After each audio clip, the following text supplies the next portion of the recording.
BNP নেতা আবুল হারিস চৌধুরীর DNA test পরিবারের সাথে মিলেছে, তাই তাকে রাষ্ট্রীয় মর্যাদায় পরিবারের ইচ্ছা অনুযায়ী নির্দিষ্ট স্থানে দাফনের নির্দেশ দিয়েছে হাইকোর্ট।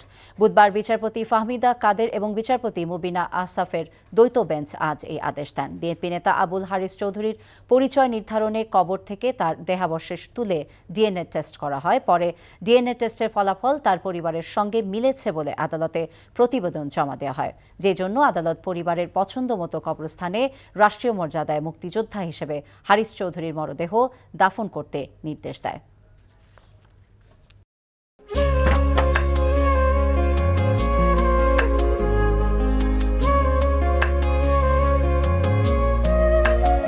এটা আমাদের ঘর, আমরা দুজন মিলে সবকিছু গোছাবো।